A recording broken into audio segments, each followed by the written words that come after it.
Olá, eu sou Ana Raquel Otaviano, assessora técnica do COSEMES do Rio de Janeiro. Gostaria de dar as boas-vindas às pessoas que nos assistem ou que nos ouvem no nosso podcast COSEMES, temático, desta vez com o tema da saúde da população negra. Hoje a gente recebe para um bate-papo a Michele Coutinho, responsável pela área da política de humanização e vice-coordenadora do Comitê de Diversidade, Equidade e Inclusão do INTO, o Instituto Nacional de Traumatologia e Ortopedia. Michele, te agradeço muito aí por ter nos concedido um tempinho e eu pediria que você se apresentasse aí para as pessoas que ouvem ou assistem o nosso podcast. Boa tarde, Ana. Eu que agradeço, tá, pelo convite, de ter essa oportunidade de estar participando desse podcast da COSEMES. Eu sou agente administrativo no INTO, né? E aí explicando o que seria o INTO, né? O INTO, como você falou, ele é o Instituto Nacional de Traumatologia e Ortopedia. Ele é um hospital, né, instituto do SUS, né, especializado nessa parte de ortopedia, né? E ele é uma referência nessa área, sendo referência não só no Brasil, né? Não só no Rio, no Brasil, mas em toda a América Latina, né? Eu sou agente administrativo lá, mas eu sou psicóloga de formação, né, e eu sou mestre e sou doutoranda em políticas públicas e formação humana na UERJ, né, e aí eu estou como chefe dessa área de política nacional de humanização desde janeiro de 2025, né, e no período de 2022 até o período de 2024 eu estava como chefe substituta. Essa área existe há 16 anos, dentro do INTO, né, para promover ações e projetos de humanização no Instituto. E aí nós fazemos, né, diversas ações de humanização e temos também alguns projetos, né. E aí o nosso Comitê de Diversidade, Equidade e Inclusão, né, que chamamos de CODEI, ele surgiu, né, de uma iniciativa da nossa área de Política Nacional de Imunização junto com a área de saúde do trabalhador. Michele, esse podcast ele vem aí numa sequência de entrevistas todas em torno da pauta da saúde da população negra. A gente sabe que você também foi uma das trabalhadoras que esteve presente na Mostra de Saúde da População Negra que aconteceu em junho desse ano no Rio de Janeiro. E assim, vocês têm um trabalho aí voltado para a pauta da saúde da população negra. E eu te pediria para contar um pouquinho como é esse trabalho que vocês desenvolvem. Então, lá no INTO, né, apesar de ser um hospital especializado, né, nós trabalhadores percebemos a importância, né, da gente também trabalhar com a equidade em saúde dentro do hospital, né, e a área de Política Nacional de Humanização, né, a partir de 2009, ela sempre realizou algumas ações em comemoração ao Dia da Consciência Negra em novembro. E aí, a partir de 2022, que foi o ano em que eu entrei na área, a gente pensou, né, junto com os demais, nós pensamos em fazer uma movimentação, né, que despertasse uma atenção maior dentro da instituição. Então, promovemos o que a gente chamou de Novembro Negro, que foi o nosso primeiro, que foi uma ação com 3 dias voltadas, né, para que a gente pudesse discutir sobre racismo estrutural, racismo institucional, né, dentre outros assuntos. Também promovemos algumas ações culturais, como contação de histórias da boneca Bayomi para as crianças que estavam internadas, né, oficinas de tranças e etc. E esse movimento, na verdade, ele começou, né, a partir de um apoio, né, que o INTO pediu ao Centro Cultural do Ministério da Saúde. E na época, né, a Edileuza, né, que estava à frente desse centro, entrou em contato conosco e perguntou o que a gente gostaria de fazer e como eles poderiam apoiar, né? E aí relatamos o nosso desejo, e ela já conhecia um grupo de estudo, que ela também fazia parte, do Hospital Federal de Bom Sucesso, que eles já estavam bem mais avançados, né, nessa pauta da saúde da população negra, desde 2017. E aí, dali formou-se, né, um grupo interinstitucional para que a gente pudesse fazer uma ação em conjunto. Nós tentamos também acionar os outros hospitais federais, né, que pertencem a essa mesma rede, os outros institutos, mas naquele ano a gente não obteve sucesso.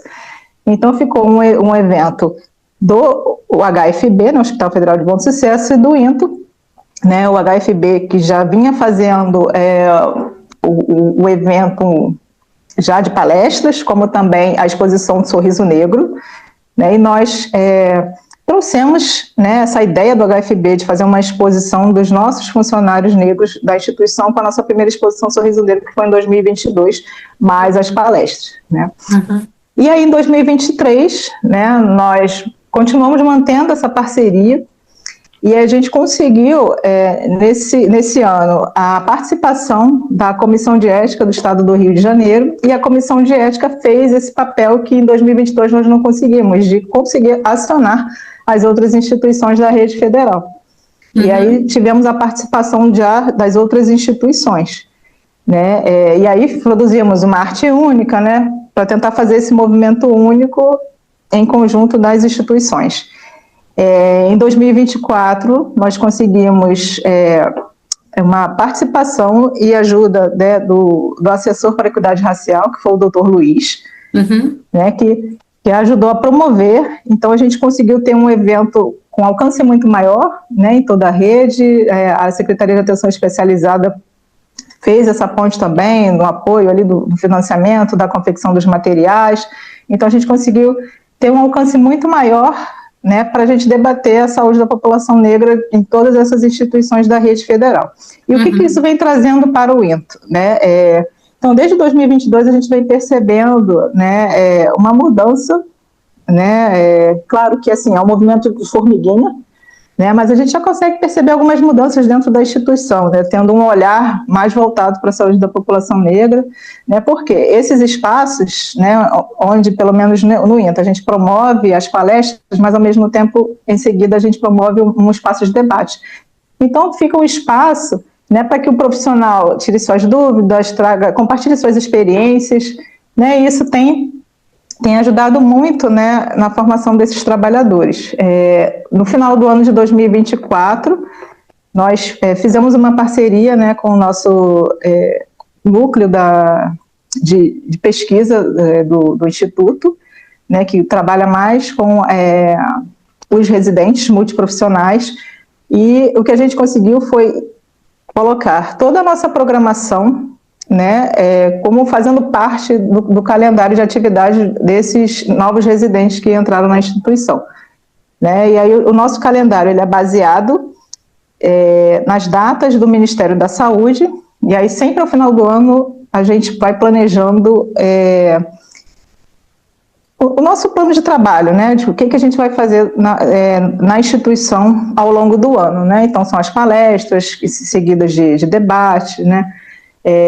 Esse ano a gente está aí com uma missão de tentar atingir também os funcionários que, por muitas vezes, por estar na assistência, não conseguem participar das nossas palestras, né, principalmente os enfermeiros, né, e outros profissionais que se encontram ali nas enfermarias em atendimento. Então, a ideia é fazer pequenos grupos locais para que a gente possa levar esses debates para esses espaços e, assim, tentando ir promover, né, esse espaço de debate, de aprendizado do letramento racial para esses profissionais que não têm conseguido participar, né? Uhum. E aí, quando a gente iniciou, né, lá em 2023, que foi quando começou todo esse nosso movimento e que hoje nós somos um comitê,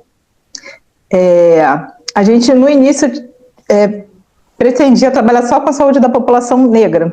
Uhum. Né? Então, fizemos também, a gente está sempre em contato com a Fiocruz, que já é referência, né, nessa área,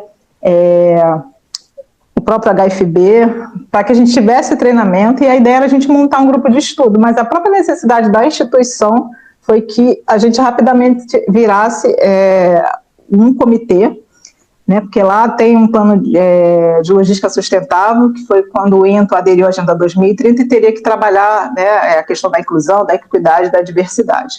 Uhum. Né. E aí a partir disso, nós resolvemos não trabalhar só com a saúde da população negra, né, mas também a gente sempre faz, né, promove debate da saúde indígena, né, já tivemos pacientes, principalmente na parte infantil de indígenas, né, então a gente promove esse espaço para que os profissionais também retirem suas dúvidas com aqueles que são referência nessa área. A gente também tem tentado trabalhar a saúde do idoso, né, a saúde da pessoa com deficiência, que é o público maior do INTO, são de pessoas com deficiência. E aí a gente tem movimentado todas essas pautas, né, para trabalhar a equidade em saúde dentro do hospital. E aí, né, como estratégia, a gente tem se aliado aos setores, né, que mais têm influência ali dentro do hospital, né, para que a gente consiga ir alcançando. É muito importante a gente se aliar ao setor de saúde do trabalhador, né, a unidade de educação permanente da instituição, né, que já convidou a gente a produzir alguns materiais para que fique, né, que o INTO tem um site, né, de educação ali com os trabalhadores, para que a gente produza esses materiais para que fique disponível, né, para os profissionais acessarem. Né, e aí, aos pouquinhos, a gente vai fazendo essas parcerias também, né, o setor de integridade, a ouvidoria, né, para que a gente consiga ao máximo mesmo atingir os funcionários, né, que o INTA é bem grande, né, creio eu que deve ter por volta de mais de 4.000 funcionários ali. Caramba! Então, assim, é um trabalho de formiguinha que a gente vem fazendo e que tem dado certo e que esperamos que continue dando certo, né? Então, sim, eu estou aqui representando esse trabalho do grupo, né? Sim. Que a gente tem feito. Michele, é interessante que, assim, você está falando do trabalho de formiguinha, mas eu estou vendo aqui a conotação do trabalho de formiguinha, mas também associada à conotação, assim, muito grande, assim, da dimensão deste trabalho. E aí eu estou pensando nisso do seguinte ponto de vista: a gente vai fazendo as entrevistas e as entrevistas alcançam, o COSEMES é um órgão que representa a gestão municipal. Então a gente pega ali as secretarias municipais de saúde e o que elas desenvolvem de trabalho nos seus municípios. E você está falando já da perspectiva de um hospital e da atenção especializada. Então, você está falando de uma unidade de saúde para onde convergem os municípios e possivelmente até usuários do SUS de localidades bastante distantes, enfim, vocês congregam. E isso fala de um alcance que esse alcance múltiplo mesmo, né, de usuários aí do sistema, que vem em situações, provavelmente, algumas em situações, você falou de crianças, por exemplo, tem situações mais delicadas, provavelmente como unidade de referência, é uma unidade de referência de alta complexidade, enfim. Então, é o tema da saúde da população negra, da gente de implementação da política, numa instituição maior e de espectro maior, que atinge. E isso não é só o formiguinha nesse sentido que eu estou falando, até porque isso é referência para todas as unidades especializadas, né? Você está falando, o Hospital de Bom Sucesso faz também esse trabalho, quer dizer, os hospitais fazerem esse trabalho assim, riquíssimo, na minha opinião, assim, né? E, ao mesmo tempo, eu acho que vira também uma referência para unidades especializadas, assim, inspiração, enfim, né, motivação, seja o que for, para aquelas que ainda não realizam, que possam construir trabalhos nesse sentido. Os hospitais, né, enfim, as unidades do SUS. E, por outro lado, me chamou a atenção também, porque vocês desenvolvem o trabalho a partir do princípio da humanização.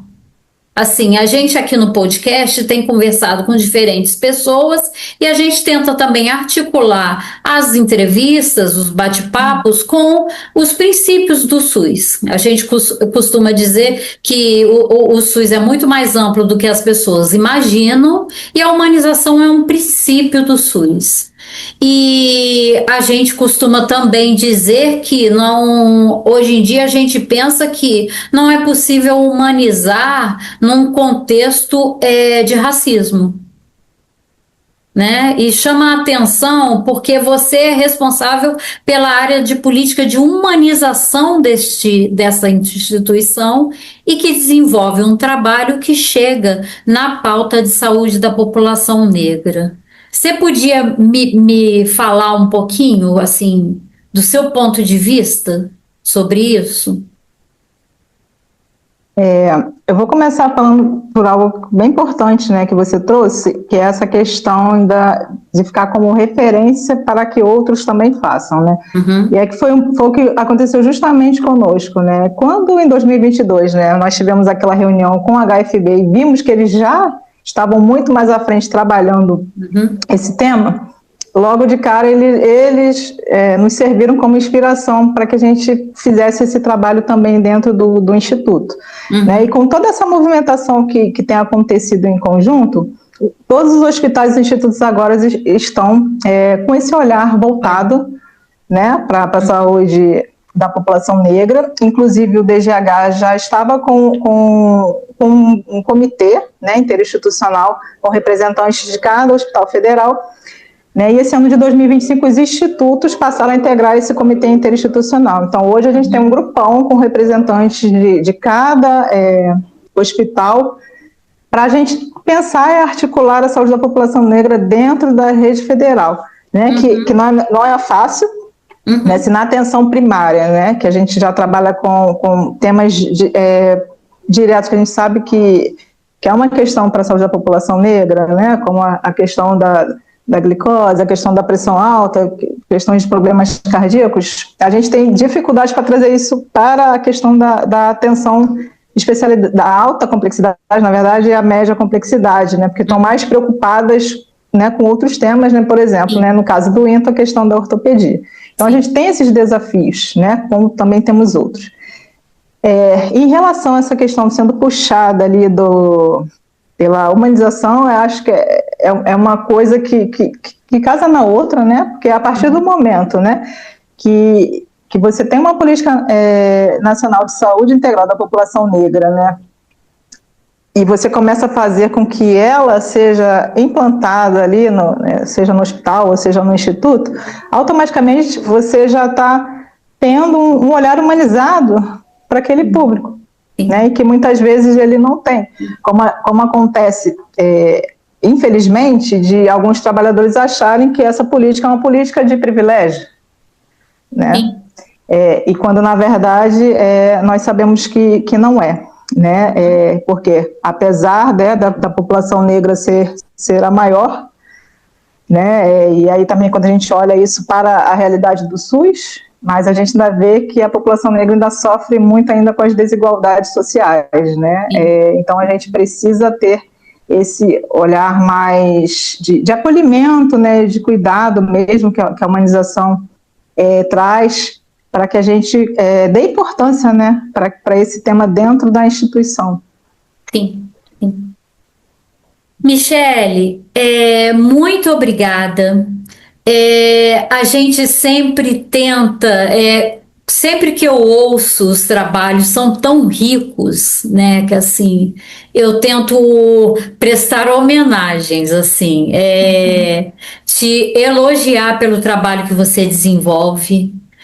Apesar de você chamar de formiguinha, eu entendi que formiguinha é o processo, até que ele, né, vá se construindo, mas assim, me parece gigantesco o trabalho que você e a equipe que você representa desenvolvem. É gigantesco no sentido de pessoas negras acessarem unidades de saúde, quando necessitam de intervenção em saúde e não terem só aquela intervenção específica, especializada, mas terem também ali uma retaguarda, né, um contexto que as acolhe, né, do ponto de vista da questão da diversidade, do ponto de vista da questão da humanização. Nós somos um país ainda com muito preconceito racial, né? A gente tem um racismo estrutural e tem aí as relações onde o preconceito se faz muito presente, e isso se faz presente também nas relações de cuidado que o SUS vai estabelecer. E quando uma instituição está atenta e constrói um trabalho como vocês, eu acho que assim é um primor, e é primor de dia a dia. De com certeza um usuário vai ali e ele vai ter um olhar, ele vai ter, enfim, uma atividade, você falou de várias atividades, que para ele vão fazer muita diferença, muita diferença. Então, assim, te parabenizar, e é também um trabalho numa instituição de referência na América Latina, que quer dizer que seja referência além da ortopedia, mas também referência, né, nessas pautas aí da saúde da população negra e nas pautas de equidade e inclusão e diversidade. Parabéns para vocês, assim, eu costumo dizer que eu acho que assim tem um SUS que nem todos conhecem, mas esse SUS, porque ele é sutil. A população geral e o censo geral costuma talvez acreditar que o bom SUS é aquele que faz a melhor cirurgia muito específica de alta tecnologia e bem-sucedida. Mas o bom SUS é também aquele que consegue promover equidade, onde uma pessoa, um cidadão brasileiro acessa uma unidade de saúde e como ele é entendido nas suas características, ele consegue ali acessar esse cuidado, mas que isso se estende a outras coisas, né? Possibilita de outras formas. A gente fala, por exemplo, da equidade, se a gente não considera, às vezes a pessoa, por exemplo, eu já ouvi histórias aqui nesse podcast de alguém que foi na unidade, uma questão de saúde da população negra, foi mal interpretada, o médico achou que não era aquilo, enfim, o profissional de saúde achou que não era, a queixa era meio que inverídica, e a pessoa voltou para casa e deixou de fazer o tratamento. Isso é tão importante quanto cuidado específico. Tratar bem as pessoas, entender, né? Enfim. Parabéns. Em nome do COSEMES, queria te elogiar. O SUS se orgulha de profissionais como você. O SUS se sustenta e se faz potente e humanizado por conta de profissionais como você e como a equipe do INTO que desenvolve esse trabalho. Parabéns para vocês. Ana, eu que agradeço aqui a oportunidade de estar participando aqui desse importante podcast do COSENS, né? Agradeço também os elogios, né? Mas sempre lembrando, né? Eu entendi, né, o que você falou, mas que todo esse trabalho está sendo possível, né? Porque eu não estou sozinha, né? Tem todo um grupo que está junto comigo, né? Então, o que é muito importante é isso, né? A gente formar grupos com pessoas, né, que estão tendo o mesmo olhar, que estão percebendo as mesmas coisas para que a gente ganhe força, né, e também convide grupos de outras instituições para que nos deem apoio, e isso que tem feito muita diferença ali no trabalho, né, que a gente está estamos fazendo, né, e tentando melhorar cada vez mais dentro do INTO, né, porque a gente percebe justamente do que você falou aí, de trazer esse olhar para os trabalhadores, para a saúde da população negra, e de entender que aquela pessoa ali não é só o braço, ou a perna, ou o quadril, ou a coluna que ele vai operar, né? Mas ali tem uma pessoa que tem uma raça, etnia, né? Que tem uma uma questão para além, né, do físico, do biológico, né, mas tem todas as outras dimensões, né, emocionais, né, e dentre outras, né, que precisam também serem levadas em conta, né, no momento que vai ser feito ali qualquer tipo de procedimento ou de cirurgia, né, e aí esse trabalho, né, que o Comitê de Diversidade, Equidade e Inclusão tem feito, né, voltado para essas pautas, né, e a Política Nacional de Humanização ali no setor voltado, né, para trazer mais esse olhar humanizado, né, para o atendimento do usuário que está ali. Né? Sim, sim. Muito obrigada. Os elogios são para você e para sua equipe, assim, para esse comitê e para a instituição. Muito obrigada. Muito obrigada.